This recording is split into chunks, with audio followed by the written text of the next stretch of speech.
নিজেকে ভালো রাখার জন্য, নিজেকে সময় দেওয়ার জন্য পৃথিবীতে কোনো ভালো কাজ আমি মনে করি না হতে পারে।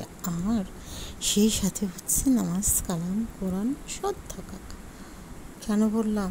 আমি আমার জীবনে আমাকে আমি সময় দিইনি। একটা পর্যায়ে এখন এসে বুঝলাম আমার নিজেকে এখন একটু সময় দেওয়া প্রয়োজন। বিসমিল্লাহির রহমানির রহিম। আসসালামু আলাইকুম, hi everyone, welcome back another video. আমি আছি ফাতেমা তোমাদের সঙ্গে। আমি একে একে সবগুলো ঘর, রান্নাঘর, ডাইনিং রুম পরিষ্কার করে নিচ্ছি। সবাই আমার জন্য একটু দোয়া করবেন। আমি একটি রোগের চিকিৎসা করতে যেয়ে আরেকটি রোগ ধরা পড়ছে, তাই আমি অসুস্থ। বড় ভিডিও আমি তেমন বেশি দিতেই পারছি না। এই তো চলে এসেছি রান্নাঘর, আরেকটি বেডরুমে চলে এলাম। কেমন আছো বন্ধুরা? আশা করি খুব খুব ভালো আছো। আল্লাহর অশেষ রহমতে আলহামদুলিল্লাহ আমি ভালো আছি। আমার এই ব্লগগুলি যদি ভালো লাগে লাইক, কমেন্ট, শেয়ার এবং সাবস্ক্রাইব করবে। পাশে থেকে বেল আইকনটি অল বেল আইকনটি বাজিয়ে দিবে, তবেই আমার নিত্য নতুন সবগুলো ব্লগ সবার কাছে চলে আসবে সবার আগে। নিজেরা ভালো থাকবো, নিজেদের মা বাবাকে ভালো রাখবো, নিজেদের ছেলে মেয়েকে ভালো রাখবো। অযথা সংসারে হিংসা, অহংকার, ঝগড়াঝাটি করে কোনো লাভ নেই। যদি কিছু করতে হয়, যদি কিছু করে আল্লাহর কাছে চান, আল্লাহ দেবে।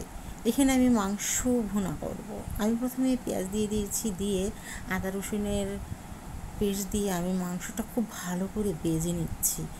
ভেজে নেওয়ার পরে আমি বাকি মশলাগুলো দেবো। একটু নিত্য নতুন নিয়মে করলে একটু খাবার নতুনত্ব ফিরে আসে।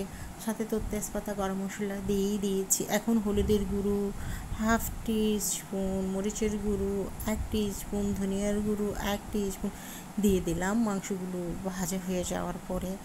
এখন আমি মাংসর মশলা দেওয়ার পর খুব ভালোভাবে আমি নেড়ে চেড়ে নিচ্ছি।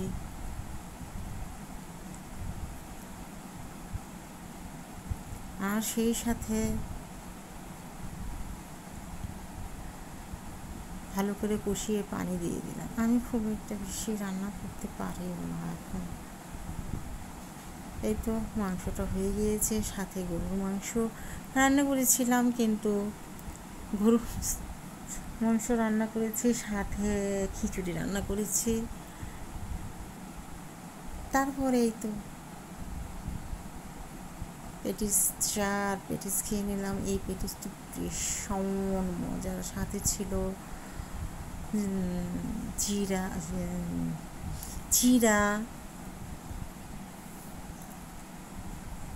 কাউনের চাউল, এগুলো দিয়ে মোয়া।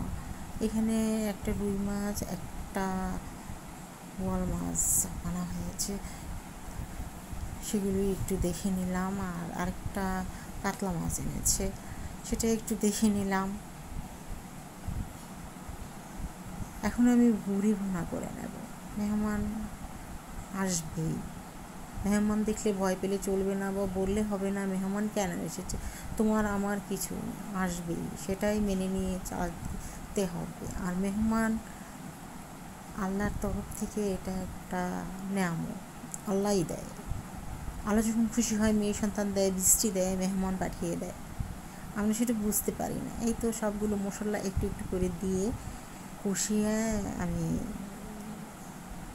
নেড়ে চেড়ে নিলাম পানি দিয়ে। তারপরে কয়েকবার নেড়ে চেড়ে নিয়েছি, নিয়ে আমি এখন উঠিয়ে ফেলেছি। এই যে দেখা যাচ্ছে খুব দ্রুত রান্না হয়ে গেছে। রান্নাটা কিন্তু এত খুব দ্রুত হয় না, এতটুকু সময়ের মধ্যে কখনোই হয় না। আমি কিছুক্ষণ পর আস্তে আস্তে আমি নেড়ে চেড়ে দিয়েছি। এখানে হচ্ছে রাতে দাওয়াত ছিল, বিফ ফ্রাই, ফ্রাইড রাইস,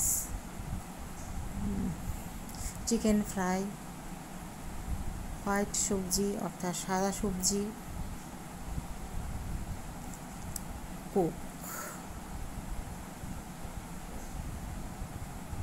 ভীষণ ভালো লেগেছিল।